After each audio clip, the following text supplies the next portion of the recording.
I grew up in this place. The streets were very Dickensian when I look back on it. It had all been built in the middle of the 19th century. It was up and down and round a maze of cobbled streets.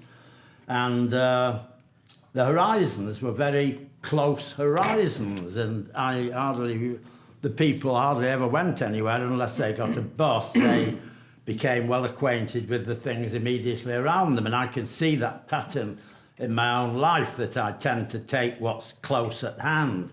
So the earliest poems I wrote were all about things that were nearby.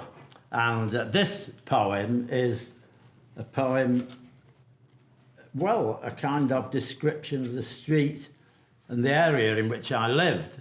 Although, like most of my poems, it's also about the very act of writing poetry.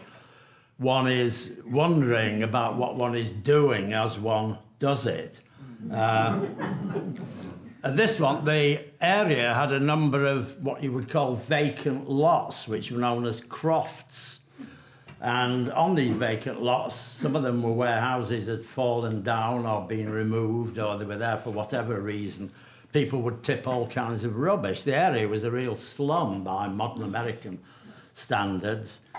And on this croft, all sorts of things had been tipped, old umbrellas and broken bikes and so on. There was even an old mattress which had burst where the interior, the kapok had burst out. And in fact, in the last stanza of this, that is my image of God. Obviously, by that time, I was asking all kinds of questions about divinity. Right. The croft, shadowed between houses, blotchy with grass like fading bruises, had hardly ground to be called croft, being no more than an unclaimed cleft in a grubby, once stately row of 4 window fronts done in stucco.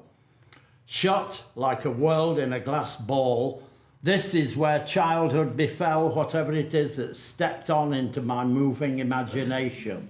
Name, purpose, family face were vivid daydreams of that place, where, ear cocked to the sour earth and the scavenging rats scratched beneath in caved cellars, my mind embodied populous otherwheres to be studied. A God who, if he cared to come, might broken glass-top wall that kingdom, or, since an old Jew who retailed fish there before his shop was demolished, might sell the burst mattress, the frames of bike and umbrella, and the bones buried by dogs, even the mind that summoned him from the back of the wind. The real abides, the poem finds it. By instinct, cat or dog wit of sniff and sixth sense, the poem follows its own secret way home. Time that had shored crumbles. The years, their accreted populous otherwheres vanish, and I alone am left, I and the poem and the croft, too close for distinction. Rats beneath scurry and squeak. From his burst mouth the ever-present God speaks, innocuous rhetoric of wet kapok. When I look back on it, I don't think I know what I was talking about. In fact, Robert, somebody once asked the poet Robert Browning what he meant by words in a certain early poem of his called Sordello, and he looked at it and studied it and held it all ways up. And then he said, well, when I wrote that, only God and Robert Browning knew, and now only God knows.